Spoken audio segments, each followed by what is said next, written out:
ॐ श्रीगणेशाय नमः। अथ श्रीलक्ष्मी कवचम्। नारायण उवाच शृणु विप्रेन्द्र पद्मायाः कवचं परमं शुभम्। पद्मनाभेन यद्दत्तं ब्रह्मणेनाभिपद्मके सम्प्राप्य कवचं ब्रह्मा तत्पद्मे ससृजे जगत्। पद्मालया प्रसादेन स लक्ष्मीको बभूव सः। पद्मालया वरं प्राप्य पद्माश्च जगतां प्रभुः। पाद्येन पद्मकल्पे च कवचं परमाद्भुतम् दत्तं सनत्कुमाराय प्रियपुत्राय धीमते। कुमारेण च यद्दत्तं पुष्कराय च नारद यद्धृत्वा पाठनात् ब्रह्मा सर्वसिद्धेश्वरो महान्। परमैश्वर्यसंयुक्तः सर्वसम्पत्समन्वितः यद्धृत्वा च धनाध्यक्षः कुबेरश्च धनाधिपः। स्वायम्भुवो मनुः श्रीमान् पठनाद्धारणाद्यतः। प्रियव्रतोत्तानपादौ लक्ष्मीवन्तौ यतो मुने। पृथुः पृथिवीपतिः सद्यो ह्यभवद्वारणाद्यतः। कवचस्य प्रसादेन स्वयं दक्षः प्रजापतिः। धर्मश्च कर्मणां साक्षी पातायस्य प्रसादतः। यद्धृत्वा दक्षिणे बाहौ विष्णुः क्षीरोदशायितः। भक्त्या विधत्ते कण्ठे च शेषो नारायणांशकः। यद्धृत्वा वामनं लेभे कश्यपश्च प्रजापतिः। सर्वदेवाधिपः श्रीमान् महेन्द्रोद्धारणाद्यतः। राजा मरुतो भगवान् अभवद्धारणाद्यतः। त्रैलोक्याधिपतिः श्रीमान् नहुषो यस्य धारणात्। विश्वं विजिज्ञे खट्वाङ्गः पठनाद्धारणाद्यतः। मुचुकुन्दो यतः श्रीमान् मान्धात्रीतनयो महान्। सर्वसम्पत्पदस्यास्य कवचस्य प्रजापतिः। ऋषिश्छन्दश्च बृहति देवी पद्मालया स्वयं। धर्मार्थकाममोक्षेषु विनियोगः प्रकीर्तितः। पुण्यबीजं च महतां कवचं परमाद्भुतम्। ॐ ह्रीं कमलवासिन्यै स्वाहा मे पातु मस्तकम्। श्रीं मे पातु कपालं च लोचने श्रीं श्रियै नमः। ॐ श्रीं श्रियै स्वाहेति च कर्णयुग्मं सदावतु। ॐ श्रीं क्लीं महालक्ष्म्यै स्वाहा मे पातु नासिकाम्। ॐ श्रीं पद्मालयायै च स्वाहा दन्तान् सदावतु। ॐ श्रीं कृष्णप्रियायै च दन्तरन्ध्रं सदावतु। ॐ श्रीं नारायणेशायै मम कण्ठं सदावतु। ॐ श्रीं केशवकान्तायै मम स्कन्धं सदावतु। ॐ श्रीं पद्मनिवासिन्यै स्वाहा नाभिं सदावतु। ॐ ह्रीं श्रीं संसारमात्रे मम वक्षः सदावतु। ॐ श्रीं ॐ कृष्णकान्तायै स्वाहा पृष्ठं सदावतु। ॐ ह्रीं श्रीं श्रियै स्वाहा च मम हस्तौ सदावतु। ॐ श्रीनिवासकान्तायै मम पदौ सदावतु। ॐ ह्रीं श्रीं क्लीं श्रियै स्वाहा सर्वाङ्गं मे सदावतु प्राच्यां पातु महालक्ष्मीः आग्नेयां कमलालया पद्मा मां दक्षिणे पातु नैऋत्यां श्रीर्हरिप्रिया पद्मालया पश्चिमे मां वायव्यां पातु सा स्वयम् उत्तरे कमला पातु च ऐशान्यां सिन्धुकन्यका नारायणी च पातूर्ध्वम् अधो विष्णुप्रियावतु सन्ततं सर्वतः पातु विष्णुप्राणाधिका मम इति ते कथितं वत्स सर्वमन्त्रौघविग्रहम् सर्वैश्वर्यप्रदं नाम कवचं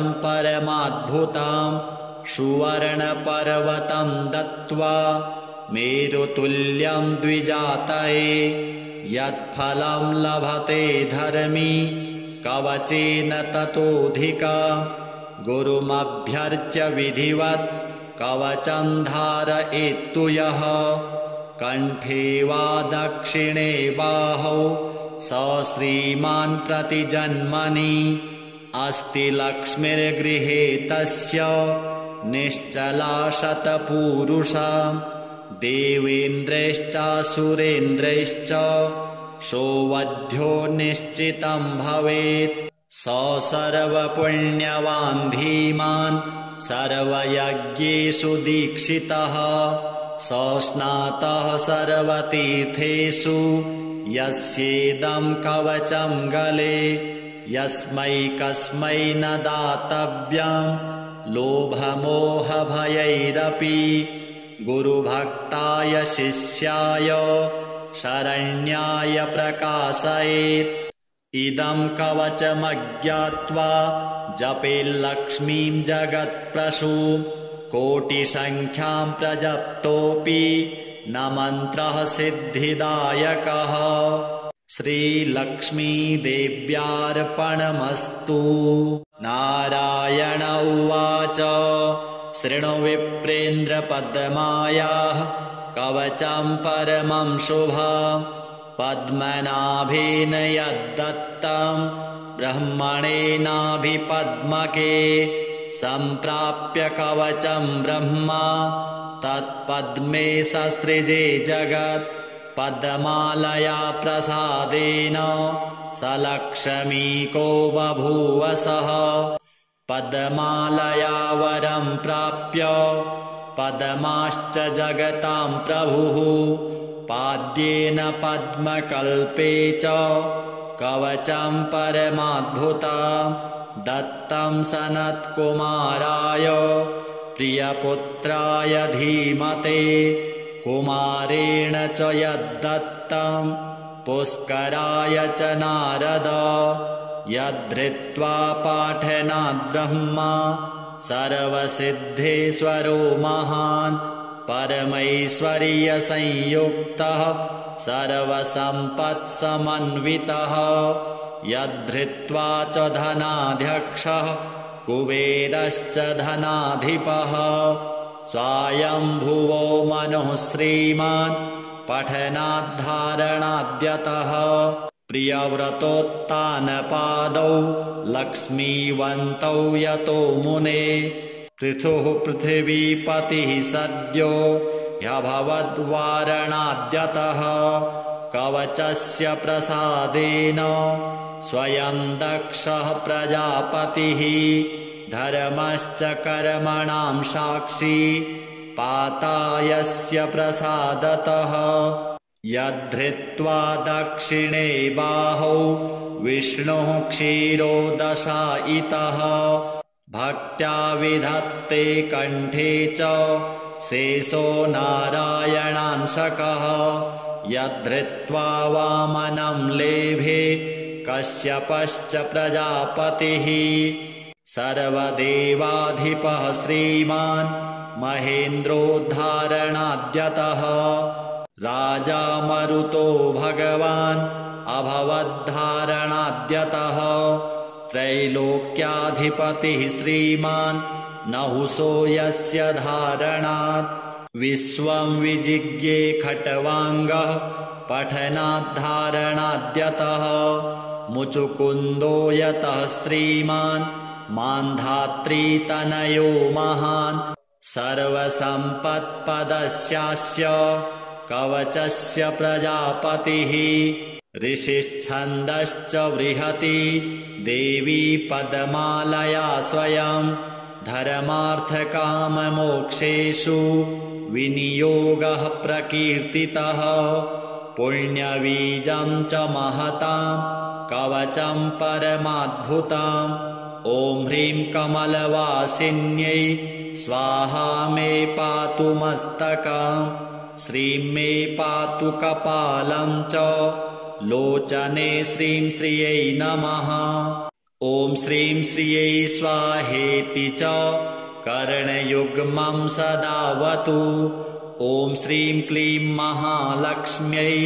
स्वाहा मे पातु नासिकाम् ॐ श्रीं पद्मालयायै च स्वाहा दन्तान् सदावतु ॐ श्रीं कृष्णप्रियायै च दन्तरन्ध्रं सदावतु ॐ श्रीं नारायणेशायै मम कण्ठं सदावतु ॐ श्रीं केशवकान्तायै मम स्कन्धं सदावतु ॐ श्रीं पद्मनिवासिन्यै स्वाहा नाभिं सदावतु ॐ ह्रीं श्रीं संसारमात्रे मम वक्षः सदावतु ॐ श्रीं ॐ कृष्णकान्तायै स्वाहा पृष्ठं सदावतु ॐ ह्रीं श्रीं श्रियै स्वाहा च मम हस्तौ सदावतु ॐ श्रीनिवासकान्तायै मम पदौ सदावतु ॐ ह्रीं श्रीं क्लीं श्रियै स्वाहा सर्वाङ्गं मे सदावतु प्राच्यां पातु महालक्ष्मीः आग्नेयां कमलालया पद्मा मां दक्षिणे पातु नैऋत्यां श्रीर्हरिप्रिया पद्मालया पश्चिमे मां वायव्यां पातु सा स्वयम् उत्तरे कमला पातु च ऐशान्यां सिन्धुकन्यका नारायणी च पातूर्ध्वम् अधो विष्णुप्रियावतु सन्ततं सर्वतः पातु विष्णुप्राणाधिका मम इति ते कथितं वत्स सर्वमन्त्रौघविग्रहं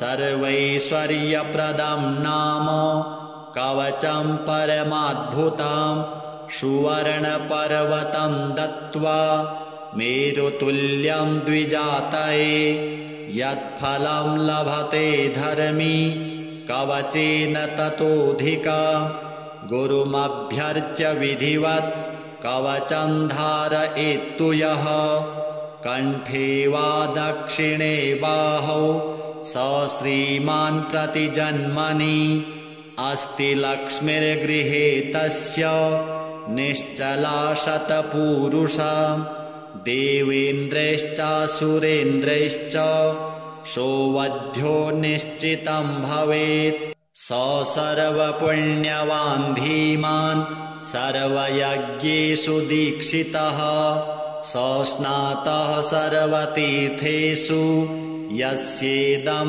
कवचं गले यस्मै कस्मै न दातव्यं लोभमोहभयैरपि गुरुभक्ताय शिष्याय शरण्याय प्रकाशयेत् इदं कवचमज्ञात्वा जपेल्लक्ष्मीं जगत्प्रसूं कोटिसङ्ख्यां प्रजप्तोऽपि न मन्त्रः सिद्धिदायकः श्रीलक्ष्मीदेव्यार्पणमस्तु।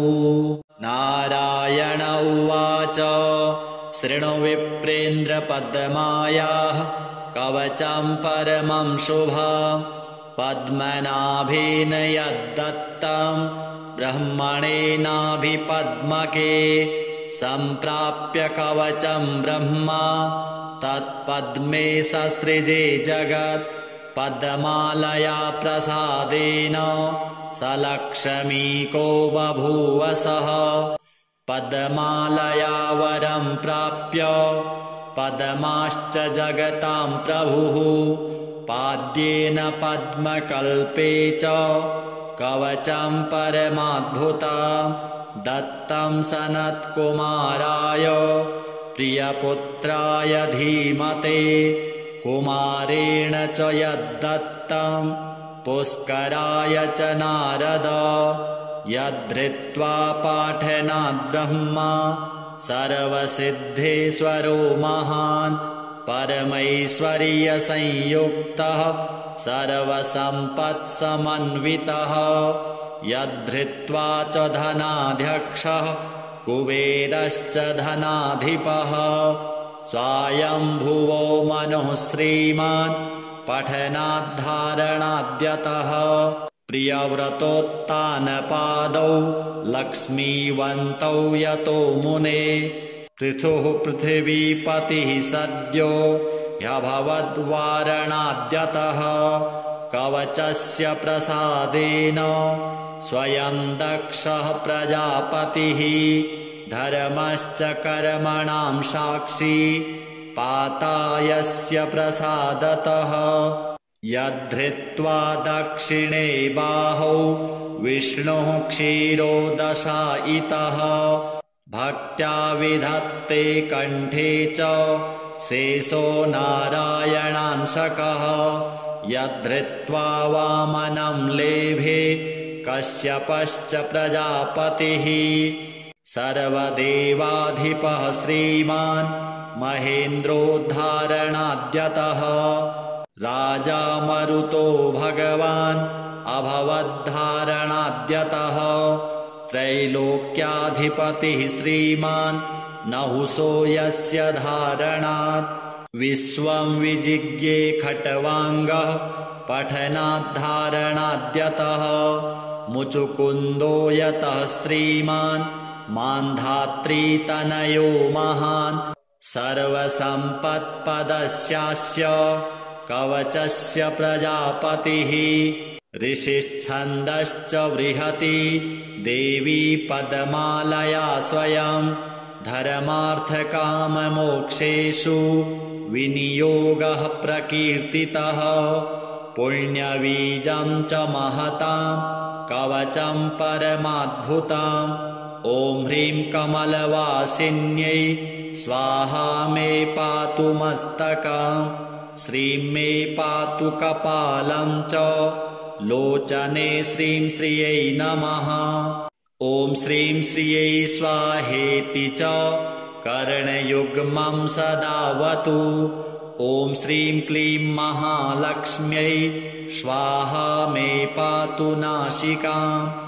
ॐ श्रीं पद्मालयायै च स्वाहा दन्तान् सदावतु ॐ श्रीं कृष्णप्रियायै च दन्तरन्ध्रं सदावतु ॐ श्रीं नारायणेशायै मम कण्ठं सदावतु ॐ श्रीं केशवकान्तायै मम स्कन्धं सदावतु ॐ श्रीं पद्मनिवासिन्यै स्वाहा नाभिं सदावतु ॐ ह्रीं श्रीं संसारमात्रे मम वक्षः सदावतु ॐ श्रीं ॐ कृष्णकान्तायै स्वाहा पृष्ठं सदावतु ॐ ह्रीं श्रीं श्रियै स्वाहा च मम हस्तौ सदावतु ॐ श्रीनिवासकान्तायै मम पदौ सदावतु ॐ ह्रीं श्रीं क्लीं श्रियै स्वाहा सर्वाङ्गं मे सदावतु प्राच्यां पातु महालक्ष्मीः आग्नेयां कमलालया पद्मा मां दक्षिणे पातु नैऋत्यां श्रीर्हरिप्रिया पद्मालया पश्चिमे मां वायव्यां पातु सा स्वयं उत्तरे कमला पातु च ऐशान्यां सिन्धुकन्यका नारायणी च पातूर्ध्वम् अधो विष्णुप्रियावतु सन्ततं सर्वतः पातु विष्णुप्राणाधिका मम इति ते कथितं वत्स सर्वमन्त्रौघविग्रहं सर्वैश्वर्यप्रदं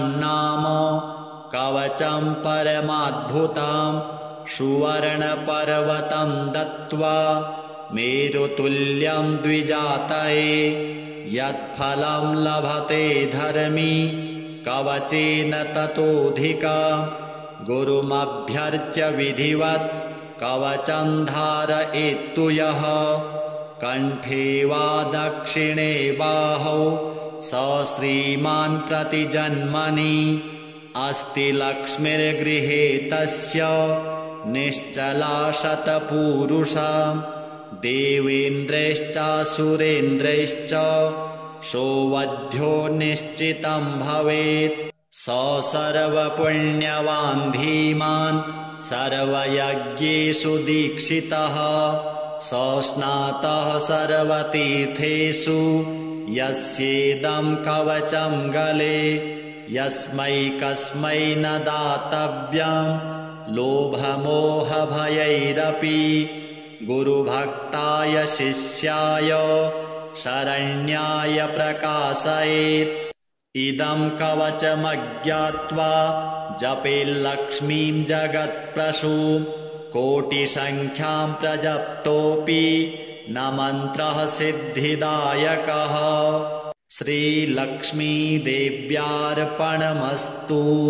नारायण उवाच शृणु विप्रेन्द्रपद्मायाः कवचं परमं शुभं पद्मनाभेन यद्दत्तं ब्रह्मणेनाभिपद्मके सम्प्राप्य कवचं ब्रह्मा तत्पद्मे ससृजे जगत् पद्मालया प्रसादेन स लक्ष्मीको बभूव सः पद्मालया वरं प्राप्य पद्माश्च जगतां प्रभुः पाद्येन पद्मकल्पे च कवचं परमाद्भुतं दत्तं सनत्कुमाराय प्रियपुत्राय धीमते कुमारेण च यद्दत्तं पुष्कराय च नारद यद्धृत्वा पाठनात् ब्रह्मा सर्वसिद्धेश्वरो महान् परमैश्वर्यसंयुक्तः सर्वसम्पत्समन्वितः यद्धृत्वा च धनाध्यक्षः कुबेरश्च धनाधिपः स्वायम्भुवो मनुः श्रीमान् पठनाद्धारणाद्यतः प्रियव्रतोत्तानपादौ लक्ष्मीवन्तौ यतो मुने पृथुः पृथिवीपतिः सद्यो ह्यभवद्वारणाद्यतः कवचस्य प्रसादेन स्वयं दक्षः प्रजापतिः धर्मश्च कर्मणां साक्षी पातायस्य प्रसादतः यद्धृत्वा दक्षिणे बाहौ विष्णुः क्षीरोदशायितः भक्त्या विधत्ते कण्ठे च शेषो नारायणांशकः यद्धृत्वा वामनं लेभे कश्यपश्च प्रजापतिः सर्वदेवाधिपः श्रीमान् महेन्द्रोद्धारणाद्यतः राजा मरुतो भगवान् अभवद्धारणाद्यतः त्रैलोक्याधिपतिः श्रीमान् नहुषो यस्य धारणात् विश्वं विजिज्ञे खट्वाङ्गः पठनाद्धारणाद्यतः मुचुकुन्दो यतः श्रीमान् मान्धात्रीतनयो महान् सर्वसम्पत्पदस्यास्य कवचस्य प्रजापतिः ऋषिश्छन्दश्च बृहति देवी पद्मालया स्वयं धर्मार्थकाममोक्षेषु विनियोगः प्रकीर्तितः पुण्यबीजं च महतां कवचं परमाद्भुतम् ॐ ह्रीं कमलवासिन्यै स्वाहा मे पातु मस्तकं श्रीं मे पातु कपालं च लोचने श्रीं श्रियै नमः ॐ श्रीं श्रियै स्वाहेति च कर्णयुग्मं सदावतु ॐ श्रीं क्लीं महालक्ष्म्यै स्वाहा मे पातु नासिकाम्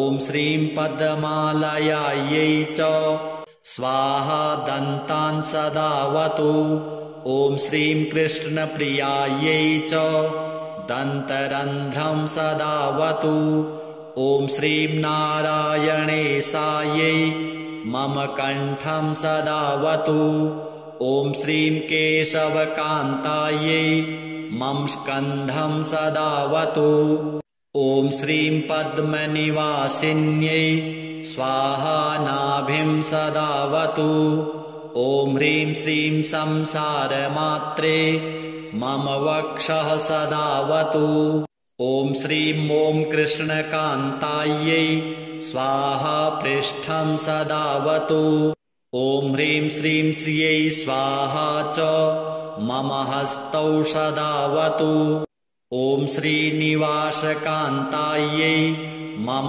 पदौ सदावतु ॐ ह्रीं श्रीं क्लीं श्रियै स्वाहा सर्वाङ्गं मे सदावतु प्राच्यां पातु महालक्ष्मीः आग्नेयां कमलालया पद्मा मां दक्षिणे पातु नैऋत्यां श्रीर्हरिप्रिया पद्मालया पश्चिमे मां वायव्यां पातु सा स्वयम् उत्तरे कमला पातु च ऐशान्यां सिन्धुकन्यका नारायणी च पातूर्ध्वम् अधो विष्णुप्रियावतु सन्ततं सर्वतः पातु विष्णुप्राणाधिका मम इति ते कथितं वत्स सर्वमन्त्रौघविग्रहं सर्वैश्वर्यप्रदं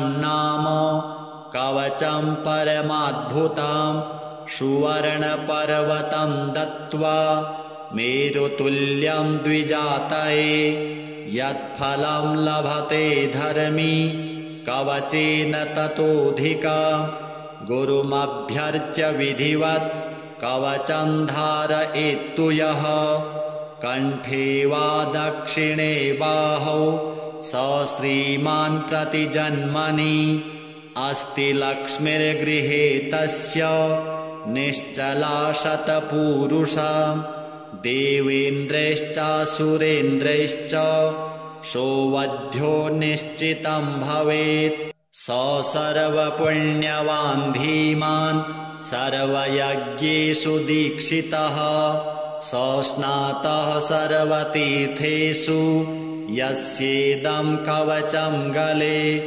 यस्मै कस्मै न दातव्यं लोभमोहभयैरपि गुरुभक्ताय शिष्याय शरण्याय प्रकाशयेत् इदं कवचमज्ञात्वा जपेल्लक्ष्मीं जगत्प्रसूं कोटिसङ्ख्यां प्रजप्तोऽपि न मन्त्रः सिद्धिदायकः श्रीलक्ष्मीदेव्यार्पणमस्तु।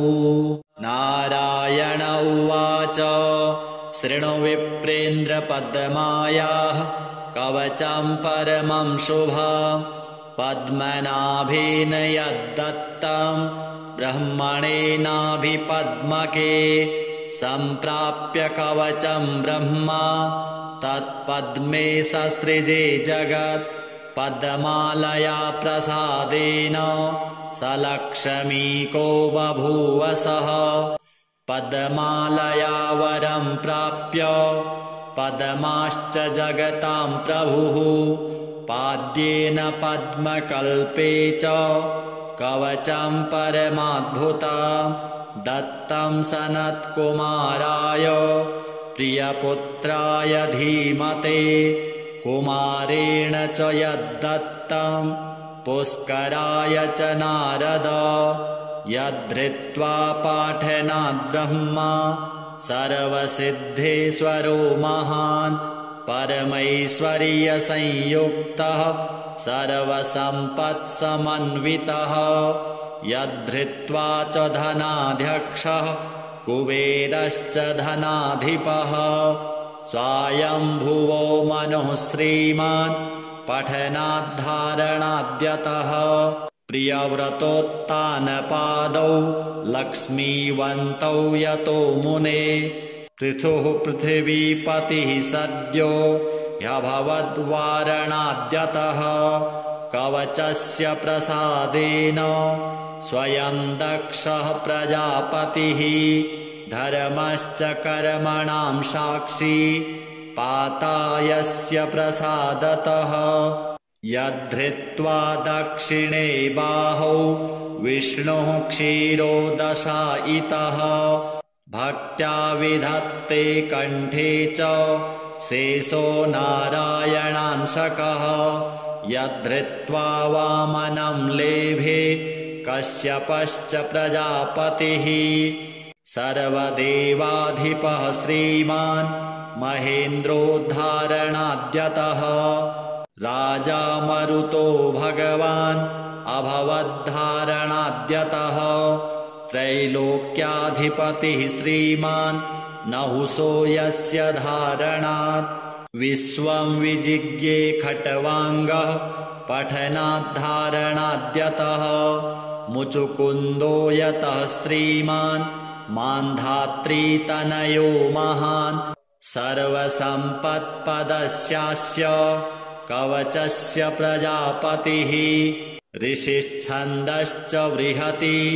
देवी पद्मालया स्वयं धर्मार्थकाममोक्षेषु विनियोगः प्रकीर्तितः पुण्यबीजं च महतां कवचं परमाद्भुतं ॐ ह्रीं कमलवासिन्यै स्वाहा मे पातु मस्तकं श्रीं मे पातु कपालं च लोचने श्रीं श्रियै नमः ॐ श्रीं श्रियै स्वाहेति च कर्णयुग्मं सदावतु ॐ श्रीं क्लीं महालक्ष्म्यै स्वाहा मे पातु नासिकाम् ॐ श्रीं पद्मालयायै च स्वाहा दन्तान् सदावतु ॐ श्रीं कृष्णप्रियायै च दन्तरन्ध्रं सदावतु ॐ श्रीं नारायणेशायै मम कण्ठं सदावतु ॐ श्रीं केशवकान्तायै मम स्कन्धं सदावतु ॐ श्रीं पद्मनिवासिन्यै स्वाहा नाभिं सदावतु ॐ ह्रीं श्रीं संसारमात्रे मम वक्षः सदावतु ॐ श्रीं ॐ कृष्णकान्तायै स्वाहा पृष्ठं सदावतु ॐ ह्रीं श्रीं श्रियै स्वाहा च मम हस्तौ सदावतु ॐ श्रीनिवासकान्तायै मम पदौ सदावतु ॐ ह्रीं श्रीं क्लीं श्रियै स्वाहा सर्वाङ्गं मे सदावतु प्राच्यां पातु महालक्ष्मीः आग्नेयां कमलालया पद्मा मां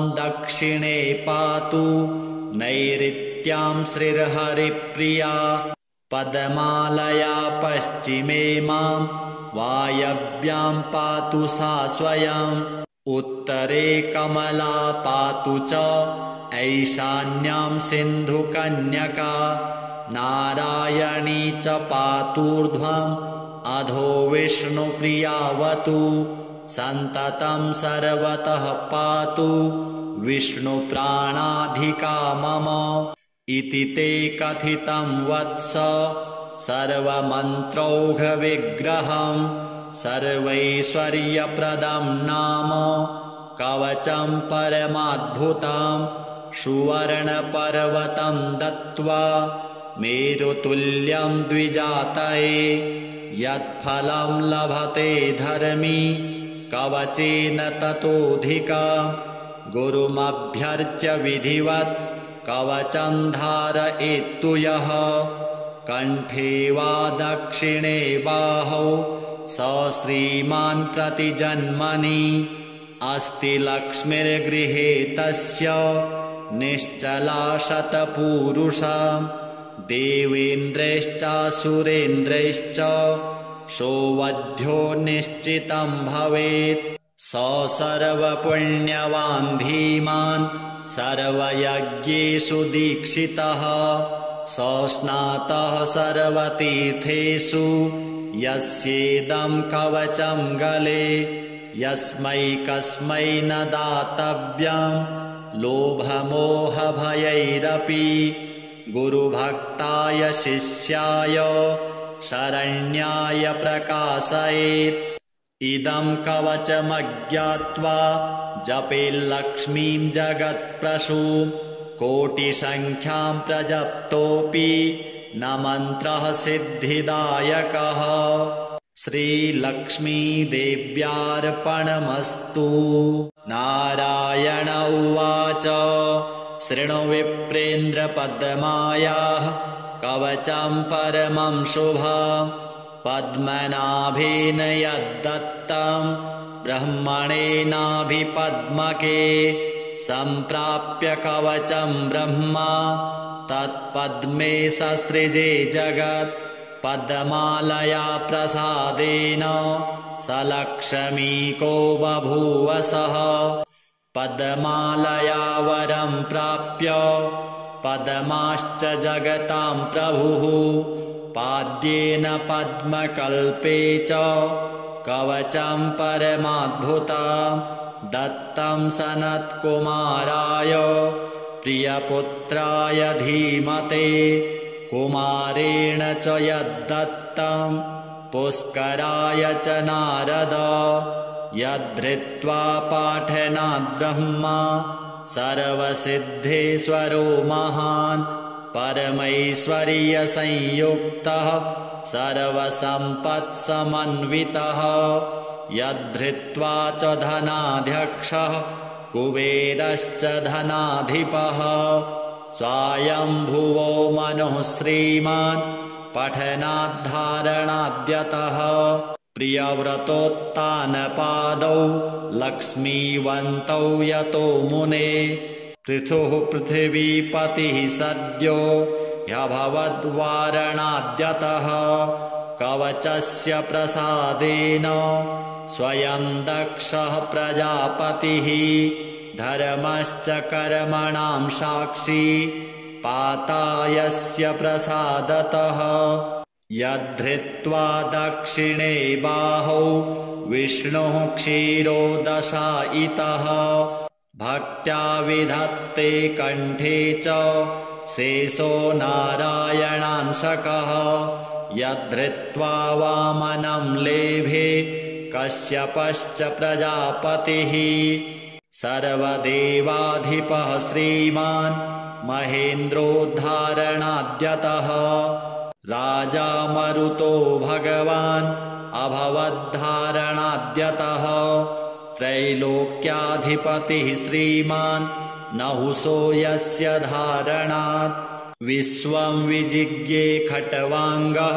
पठनाद्धारणाद्यतः मुचुकुन्दो यतः श्रीमान् मान्धात्रीतनयो महान् सर्वसम्पत्पदस्यास्य कवचस्य प्रजापतिः ऋषिश्छन्दश्च बृहति देवी पद्मालया स्वयं धर्मार्थकाममोक्षेषु विनियोगः प्रकीर्तितः पुण्यबीजं च महतां कवचं परमाद्भुतं ॐ ह्रीं कमलवासिन्यै स्वाहा मे पातु मस्तकं श्रीं मे पातु कपालं च लोचने श्रीं श्रियै नमः।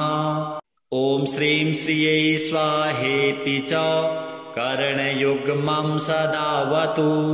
ॐ श्रीं क्लीं महालक्ष्म्यै स्वाहा मे पातु नासिकाम्। ॐ श्रीं पद्मालयायै च स्वाहा दन्तान् सदावतु।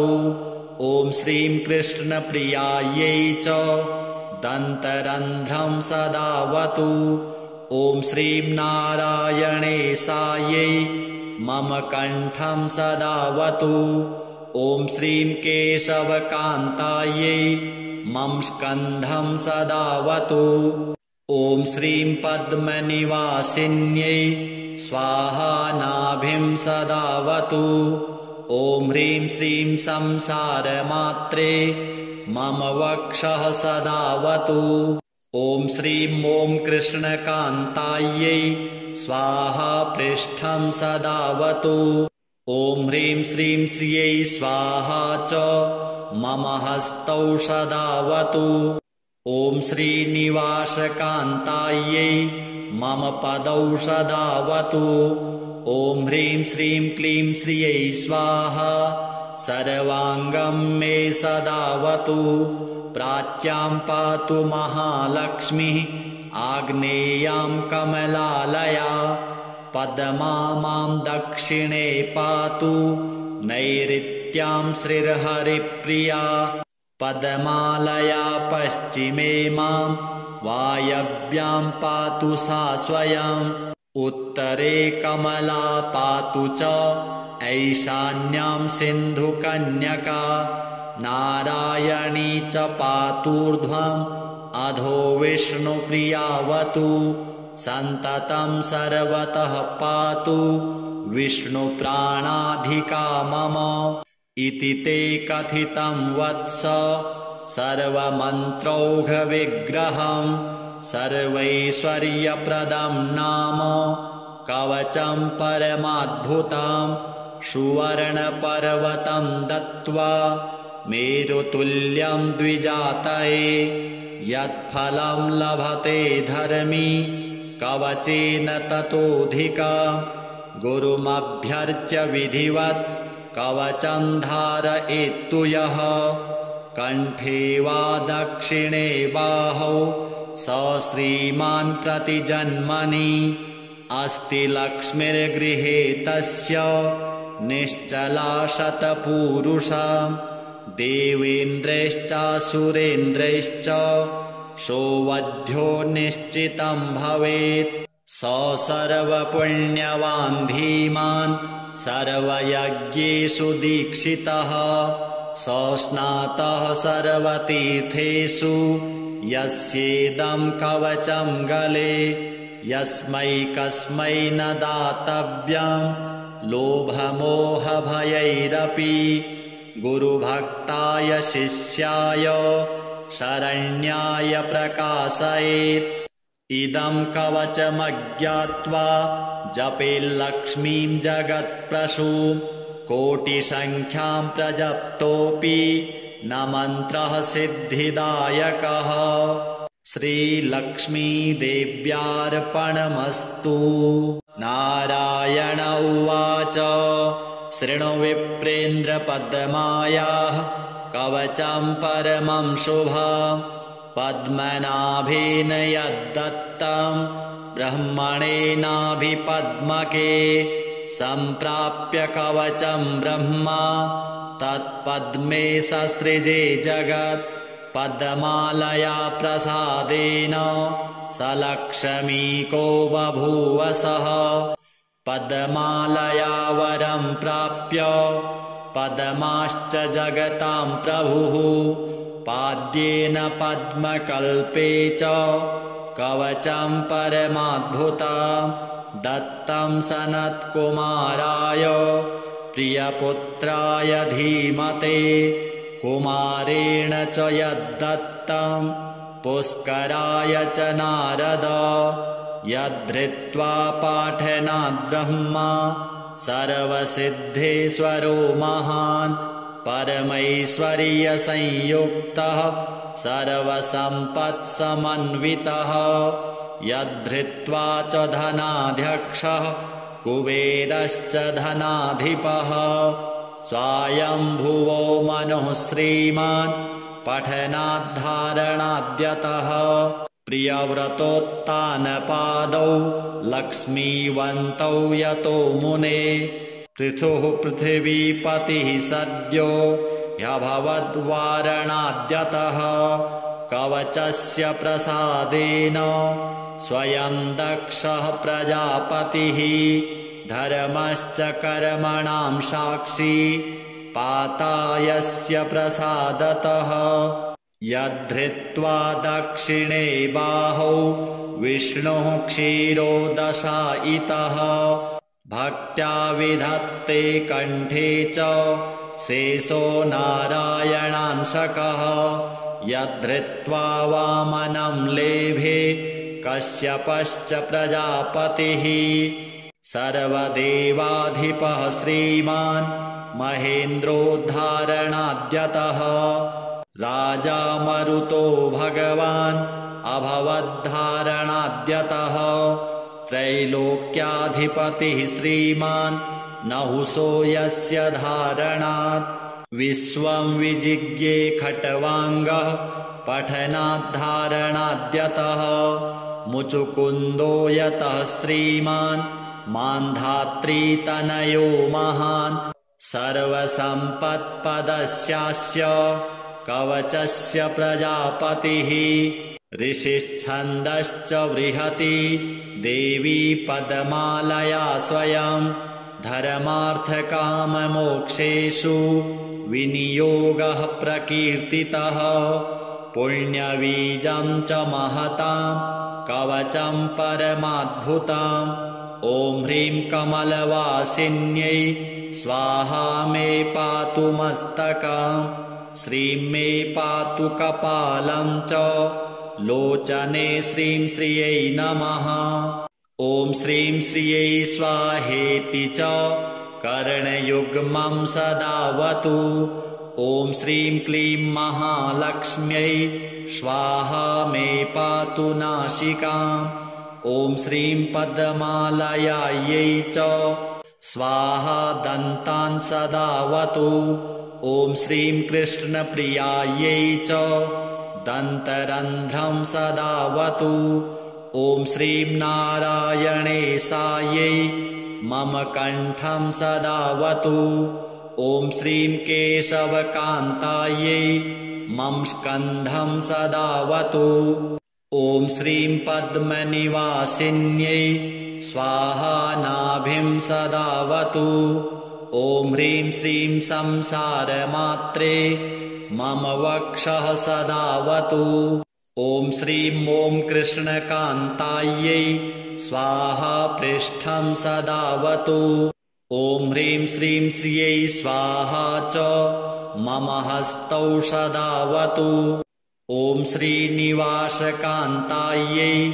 मम पदौ सदावतु ॐ ह्रीं श्रीं क्लीं श्रियै स्वाहा सर्वाङ्गं मे सदावतु प्राच्यां पातु महालक्ष्मीः आग्नेयां कमलालया पद्मा मां दक्षिणे पातु नैऋत्यां श्रीर्हरिप्रिया पद्मालया पश्चिमे मां वायव्यां पातु सा स्वयम् उत्तरे कमला पातु च ऐशान्यां सिन्धुकन्यका नारायणी च पातूर्ध्वम् अधो विष्णुप्रियावतु सन्ततं सर्वतः पातु विष्णुप्राणाधिका मम इति ते कथितं वत्स सर्वमन्त्रौघविग्रहं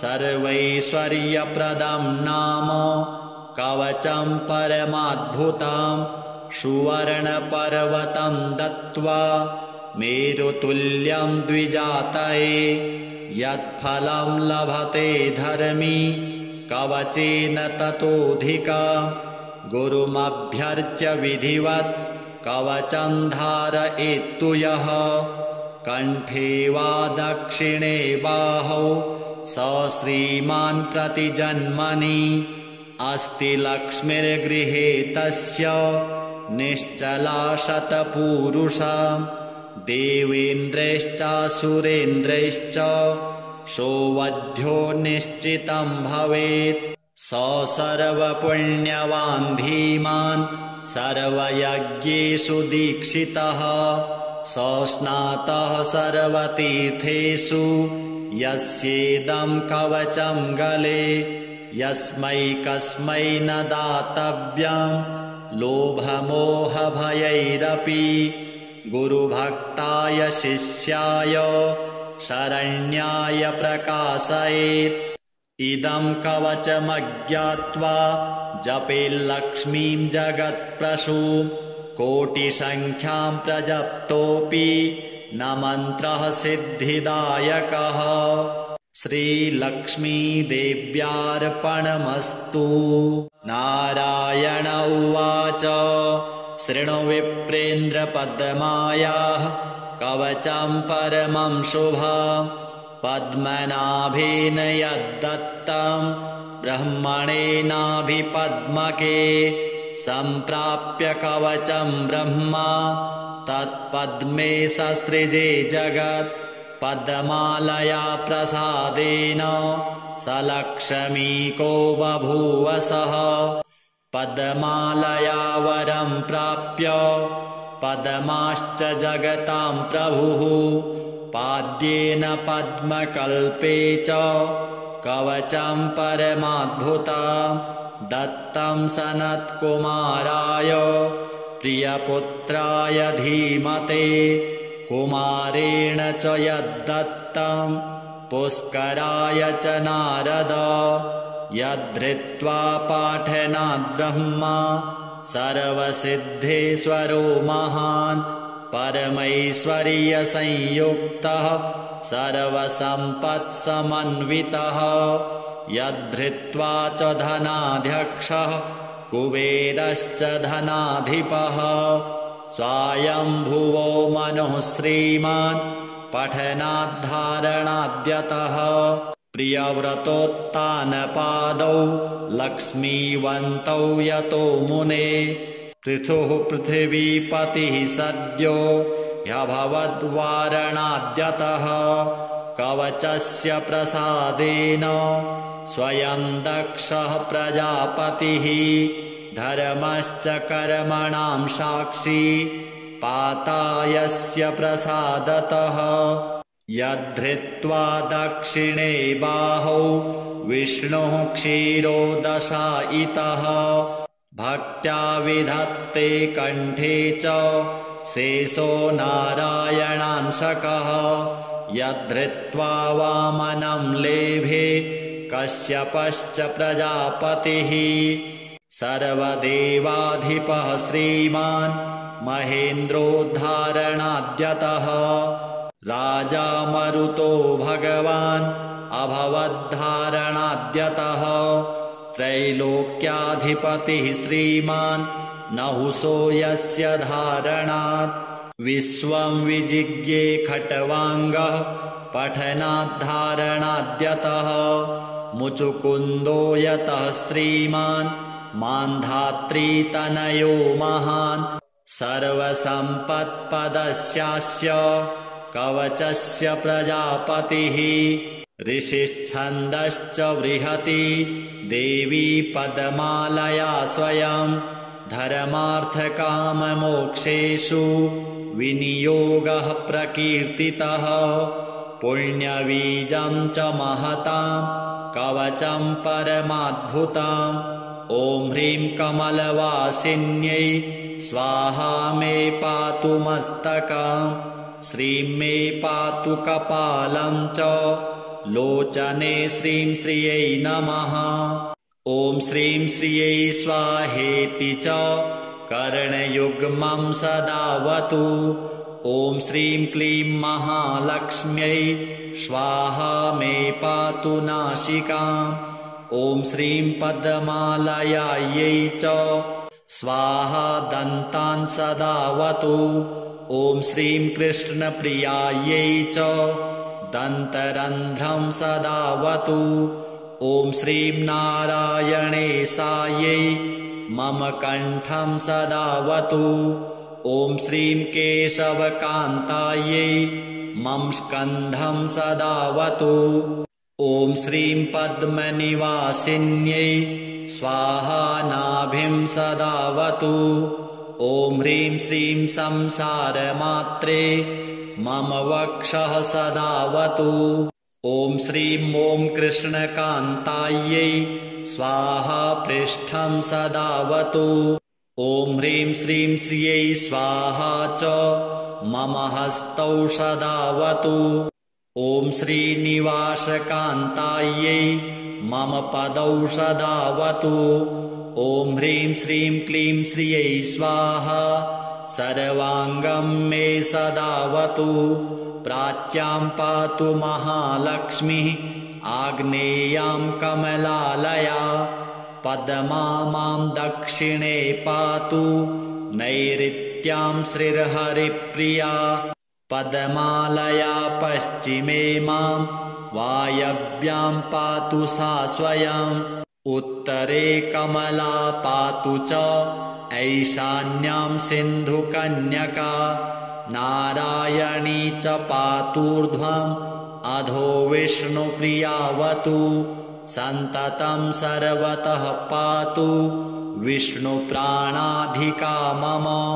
इति ते कथितं वत्स सर्वमन्त्रौघविग्रहं सर्वैश्वर्यप्रदं नाम कवचं परमाद्भुतं। सुवर्णपर्वतं दत्त्वा मेरुतुल्यं द्विजातये। यत्फलं लभते धर्मी कवचेन ततोऽधिका। गुरुमभ्यर्च्य विधिवत् कवचं धारयेत्तु यः। कण्ठे वा दक्षिणे बाहौ स श्रीमान् प्रतिजन्मनि। अस्ति लक्ष्मीर्गृहे तस्य निश्चला शतपूरुषा। देवेन्द्रैश्चासुरेन्द्रैश्च सौवध्यो निश्चितं भवेत्। स सर्वपुण्यवान् धीमान् सर्वयज्ञेषु दीक्षितः।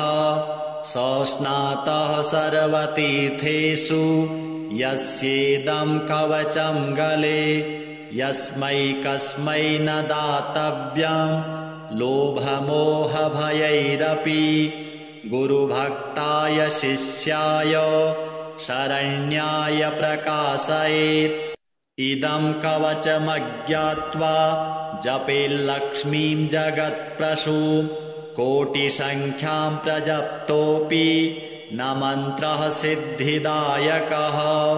श्रीलक्ष्मीदेव्यार्पणमस्तु।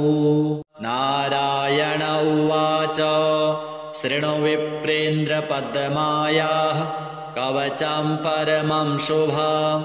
पद्मनाभेन यद्दत्तं ब्रह्मणेनाभिपद्मके। सम्प्राप्य कवचं ब्रह्मा तत्पद्मे ससृजे जगत्। पद्मालया प्रसादेन स लक्ष्मीको बभूव सः। पद्मालया वरं प्राप्य पद्माश्च जगतां प्रभुः। पाद्येन पद्मकल्पे च कवचं परमाद्भुतं। दत्तं सनत्कुमाराय प्रियपुत्राय धीमते। कुमारेण च यद्दत्तं पुष्कराय च नारद। यद्धृत्वा पाठनाद्ब्रह्मा सर्वसिद्धेश्वरो महान्।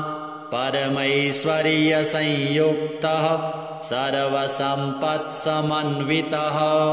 यद्धृत्वा च धनाध्यक्षः कुबेरश्च धनाधिपः। स्वायम्भुवो मनुः श्रीमान् पठनाद्धारणाद्यतः।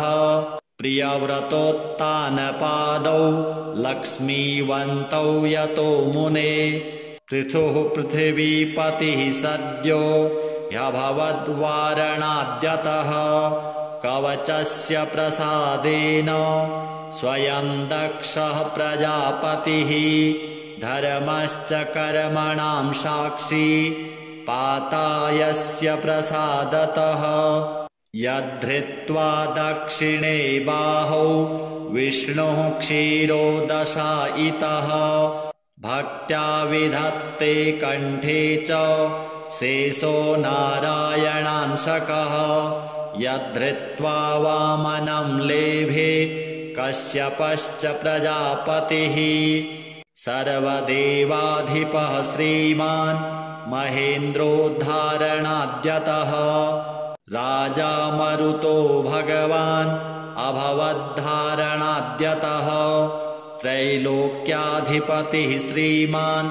नहुषो यस्य धारणात् विश्वं विजिज्ञे खट्वाङ्गः पठनाद्धारणाद्यतः मुचुकुन्दो यतः श्रीमान् मान्धात्रीतनयो महान् सर्वसम्पत्पदस्यास्य कवचस्य प्रजापतिः ऋषिश्छन्दश्च बृहति देवी पद्मालया स्वयं धर्मार्थकाममोक्षेषु विनियोगः प्रकीर्तितः पुण्यबीजं च महतां कवचं परमाद्भुतम् ॐ ह्रीं कमलवासिन्यै स्वाहा मे पातु मस्तकम् श्रीं मे पातु कपालं च लोचने श्रीं श्रियै नमः ॐ श्रीं श्रियै स्वाहेति च कर्णयुग्मं सदावतु ॐ श्रीं क्लीं महालक्ष्म्यै स्वाहा मे पातु नासिकाम् ॐ श्रीं पद्मालयायै च स्वाहा दन्तान् सदावतु ॐ श्रीं कृष्णप्रियायै च दन्तरन्ध्रं सदावतु ॐ श्रीं नारायणेशायै मम कण्ठं सदावतु ॐ श्रीं केशवकान्तायै मम स्कन्धं सदावतु ॐ श्रीं पद्मनिवासिन्यै स्वाहा नाभिं सदावतु ॐ ह्रीं श्रीं संसारमात्रे मम वक्षः सदावतु ॐ श्रीं ॐ कृष्णकान्तायै स्वाहा पृष्ठं सदावतु ॐ ह्रीं श्रीं श्रियै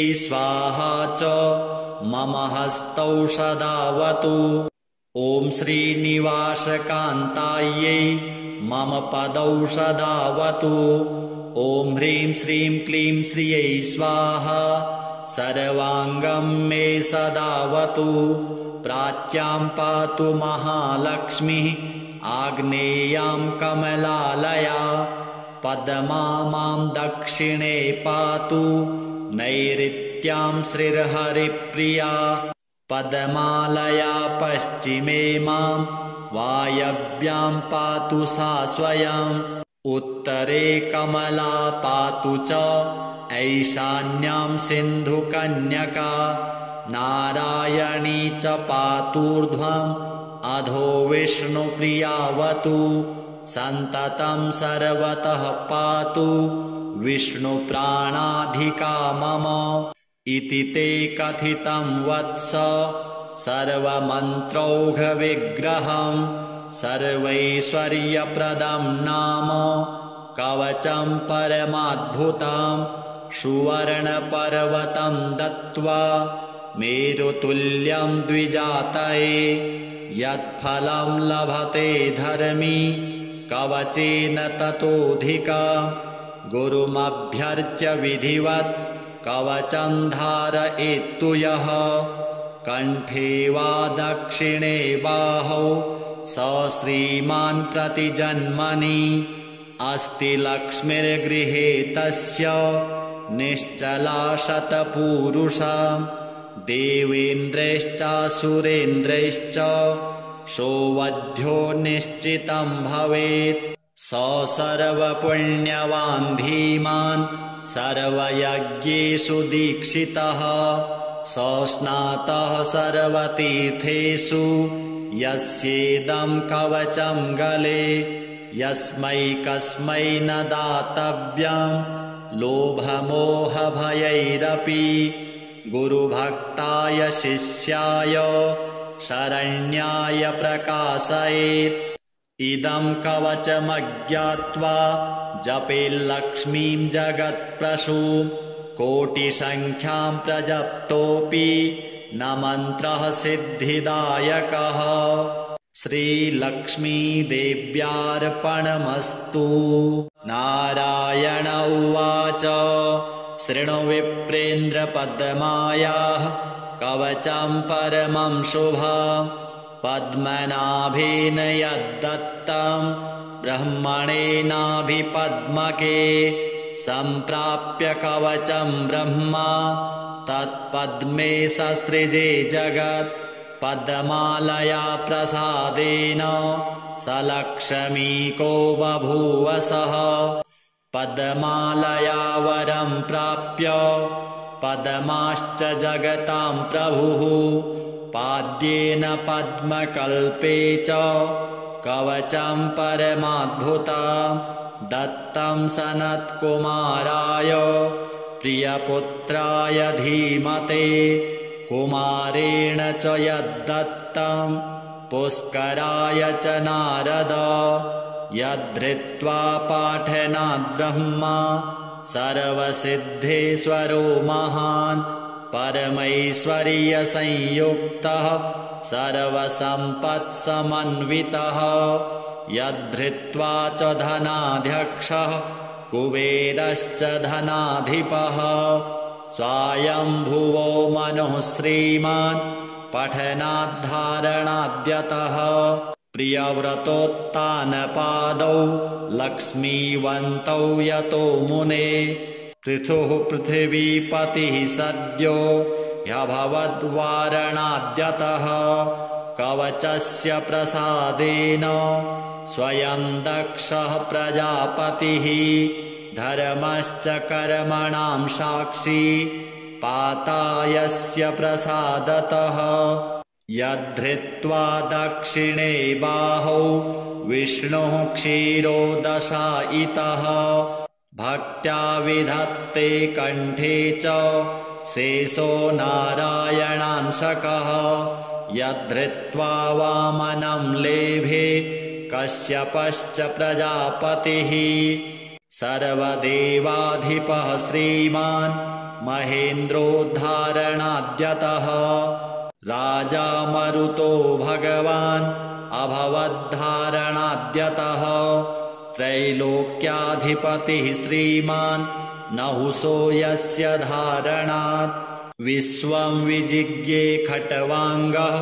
पठनाद्धारणाद्यतः मुचुकुन्दो यतः श्रीमान् मान्धात्रीतनयो महान् सर्वसम्पत्पदस्यास्य कवचस्य प्रजापतिः ऋषिश्छन्दश्च बृहति देवी पद्मालया स्वयं धर्मार्थकाममोक्षेषु विनियोगः प्रकीर्तितः पुण्यबीजं च महतां कवचं परमाद्भुतम् ॐ ह्रीं कमलवासिन्यै स्वाहा मे पातु मस्तकम् श्रीं मे पातु कपालं च लोचने श्रीं श्रियै नमः ॐ श्रीं श्रियै स्वाहेति च कर्णयुग्मं सदावतु ॐ श्रीं क्लीं महालक्ष्म्यै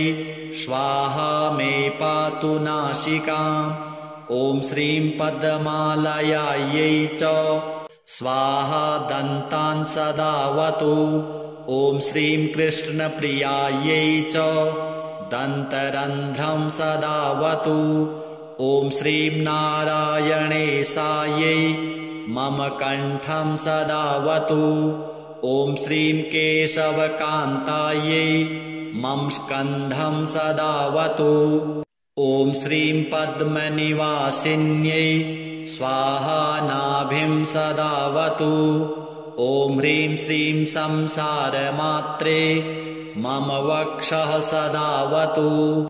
ॐ श्रीं ॐ कृष्णकान्तायै स्वाहा पृष्ठं सदावतु। ॐ ह्रीं श्रीं श्रियै स्वाहा च मम हस्तौ सदावतु। ॐ श्रीनिवासकान्तायै मम पदौ सदावतु। ॐ ह्रीं श्रीं क्लीं श्रियै स्वाहा सर्वाङ्गं मे सदावतु। प्राच्यां पातु महालक्ष्मीः आग्नेयां कमलालया। पद्मा मां दक्षिणे पातु नैऋत्यां श्रीर्हरिप्रिया। पद्मालया पश्चिमे मां वायव्यां पातु सा स्वयम्। उत्तरे कमला पातु च ऐशान्यां सिन्धुकन्यका। नारायणी च पातूर्ध्वम् अधो विष्णुप्रियावतु। सन्ततं सर्वतः पातु विष्णुप्राणाधिका मम।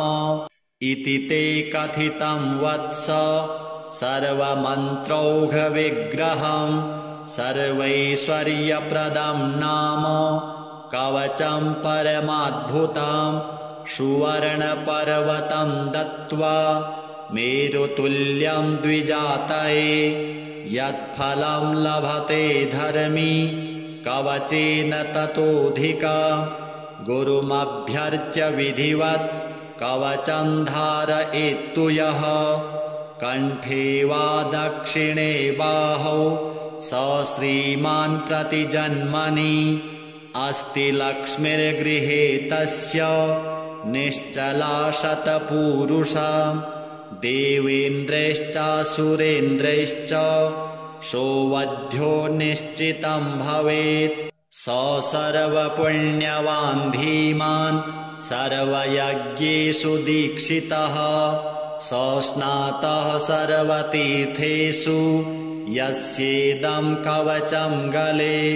यस्मै कस्मै न दातव्यं लोभमोहभयैरपि। गुरुभक्ताय शिष्याय शरण्याय प्रकाशयेत्। इदं कवचमज्ञात्वा जपेल्लक्ष्मीं जगत्प्रसूं। कोटिसङ्ख्यां प्रजप्तोऽपि न मन्त्रः सिद्धिदायकः। श्रीलक्ष्मीदेव्यार्पणमस्तु। नारायण उवाच शृणु विप्रेन्द्रपद्मायाः कवचं परमं शुभं। पद्मनाभेन यद्दत्तं ब्रह्मणेनाभिपद्मके। सम्प्राप्य कवचं ब्रह्मा तत्पद्मे ससृजे जगत्। पद्मालया प्रसादेन स लक्ष्मीको बभूव सः। पद्मालया वरं प्राप्य पद्माश्च जगतां प्रभुः। पाद्येन पद्मकल्पे च कवचं परमाद्भुतं। दत्तं सनत्कुमाराय प्रियपुत्राय धीमते। कुमारेण च यद्दत्तं पुष्कराय च नारद। यद्धृत्वा पाठनाद्ब्रह्मा सर्वसिद्धेश्वरो महान्। परमैश्वर्यसंयुक्तः सर्वसम्पत्समन्वितः। यद्धृत्वा च धनाध्यक्षः कुबेरश्च धनाधिपः। स्वायम्भुवो मनुः श्रीमान् पठनाद्धारणाद्यतः। प्रियव्रतोत्तानपादौ लक्ष्मीवन्तौ यतो मुने। पृथुः पृथिवीपतिः सद्यो ह्यभवद्वारणाद्यतः। कवचस्य प्रसादेन स्वयं दक्षः प्रजापतिः। धर्मश्च कर्मणां साक्षी पातायस्य प्रसादतः। यद्धृत्वा दक्षिणे बाहौ विष्णुः क्षीरोदशायितः। भक्त्या विधत्ते कण्ठे च शेषो नारायणांशकः यद्धृत्वा वामनं लेभे कश्यपश्च प्रजापतिः सर्वदेवाधिपः श्रीमान् महेन्द्रोद्धारणाद्यतः राजा मरुतो भगवान् अभवद्धारणाद्यतः त्रैलोक्याधिपतिः श्रीमान् नहुषो यस्य धारणात् विश्वं विजिज्ञे खट्वाङ्गः पठनाद्धारणाद्यतः मुचुकुन्दो यतः श्रीमान् मान्धात्रीतनयो महान् सर्वसम्पत्पदस्यास्य कवचस्य प्रजापतिः ऋषिश्छन्दश्च बृहति देवी पद्मालया स्वयं धर्मार्थकाममोक्षेषु विनियोगः प्रकीर्तितः पुण्यबीजं च महतां कवचं परमाद्भुतम् ॐ ह्रीं कमलवासिन्यै स्वाहा मे पातु मस्तकम् श्रीं मे पातु कपालं च लोचने श्रीं श्रियै नमः ॐ श्रीं श्रियै स्वाहेति च कर्णयुग्मं सदावतु ॐ श्रीं क्लीं महालक्ष्म्यै स्वाहा मे पातु नासिकाम् ॐ श्रीं पद्मालयायै च स्वाहा दन्तान् सदावतु ॐ श्रीं कृष्णप्रियायै च दन्तरन्ध्रं सदावतु ॐ श्रीं नारायणेशायै मम कण्ठं सदावतु ॐ श्रीं केशवकान्तायै मम स्कन्धं सदावतु ॐ श्रीं पद्मनिवासिन्यै स्वाहा नाभिं सदावतु ॐ ह्रीं श्रीं संसारमात्रे मम वक्षः सदावतु ॐ श्रीं ॐ कृष्णकान्तायै स्वाहा पृष्ठं सदावतु ॐ ह्रीं श्रीं श्रियै स्वाहा च मम हस्तौ सदावतु ॐ श्रीनिवासकान्तायै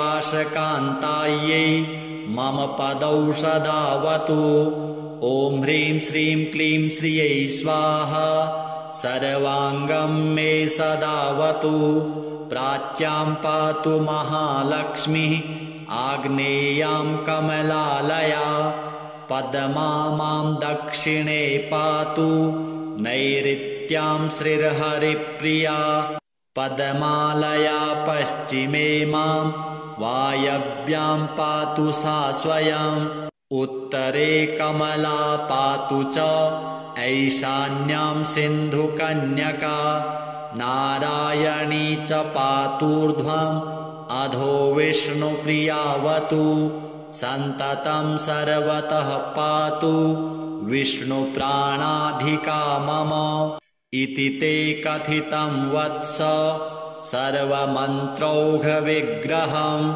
सर्वैश्वर्यप्रदं नाम कवचं परमाद्भुतं सुवर्णपर्वतं दत्त्वा मेरुतुल्यं द्विजातये यत्फलं लभते धर्मी कवचेन ततोऽधिकं गुरुमभ्यर्च्य विधिवत् कवचं धारयेत्तु यः कण्ठे वा दक्षिणे बाहौ स श्रीमान् प्रतिजन्मनि अस्ति लक्ष्मीर्गृहे तस्य निश्चला शतपूरुषा देवेन्द्रैश्चासुरेन्द्रैश्च सौवध्यो निश्चितं भवेत् स सर्वपुण्यवान् धीमान् सर्वयज्ञेषु दीक्षितः स स्नातः सर्वतीर्थेषु यस्येदं कवचं गले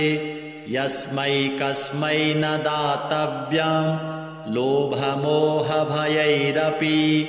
गुरुभक्ताय शिष्याय शरण्याय प्रकाशयेत् इदं कवचमज्ञात्वा जपेल्लक्ष्मीं जगत्प्रसूं कोटिसङ्ख्यां प्रजप्तोऽपि न मन्त्रः सिद्धिदायकः। श्रीलक्ष्मीदेव्यार्पणमस्तु।